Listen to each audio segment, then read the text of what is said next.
இன்றைக்கி நான் தேங்காய் பூரணம் கூட செய்ய போகிறேன். தேங்காய் வெல்லம் ரெண்டும் எடுத்து வச்சுருக்கிறேன். இப்போ தேங்காயை வதக்கிப்போம். கொஞ்சம் நெய் போட்டு வதக்கிக்கலாம். அடுப்பு சட்டி வச்சுருக்கேன், நெய் கொஞ்சம் ஊற்றிருக்கேன்.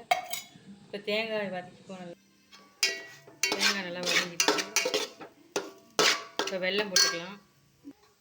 வெல்லம் எடுத்து வச்சுருக்கேன், வெல்லம் போட்டுப்போம். வெல்லத்தை போட்டு நல்லா கிண்டணும்னா நல்லா ரெண்டும் ஒன்றா சேர்ந்து வெந்து வந்துடும்.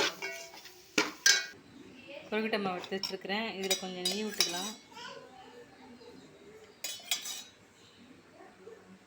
தேவையான அளவு உப்பு,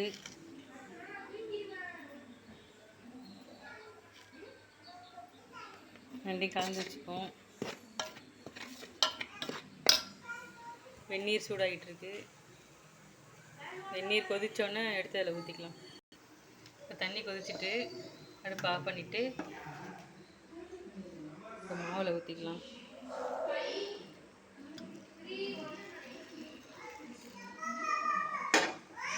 மாவில் ஊற்றி நல்லா கலந்துப்போம்.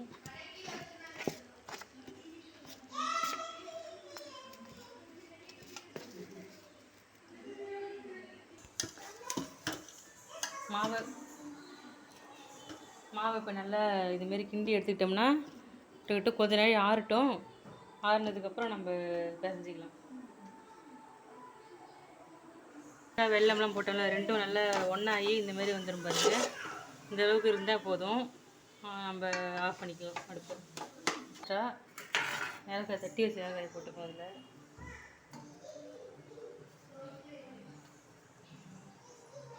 போட்டு இது மூடிட்டுக்கலாம்.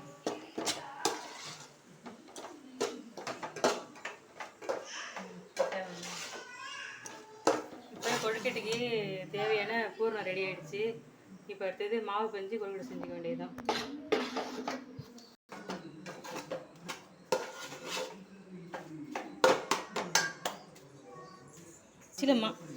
அப்போ அச்சில் மாவு வச்சுட்டேன். இப்போ புளியிறம் பாருங்கள், கைட்டெடு. இந்தமாரி புழிஞ்சிக்கிட்டு தட்டுறதுக்கு பதிலாக இந்தமாரி புழிஞ்சு செஞ்சால் இதுவும் நல்லா தான் இருக்கும். இந்தமாதிரி செஞ்சு பாருங்கள். இப்போ இதில் வந்து பூரணம் வச்சுக்கலாம்.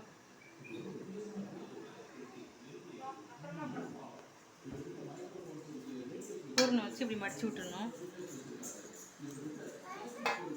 லைட்டாக மடிங்க, பொறுமையாக, ஒன்றும் அர்ஜென்ட் போடாமல். அவ்வளோதான். இதில் 5 நிமிஷம் ஆவியில் வேக வச்சு எடுத்துட்டோம்னா நமக்கு கொழுக்கட்டை ரெடி. நீங்களும் இதுமாரி செஞ்சு பாருங்கள். வச்சுருவேன். அவ்வளோதான், வெந்துருச்சு. 2 நிமிஷத்தில் வெந்துருவோன்னா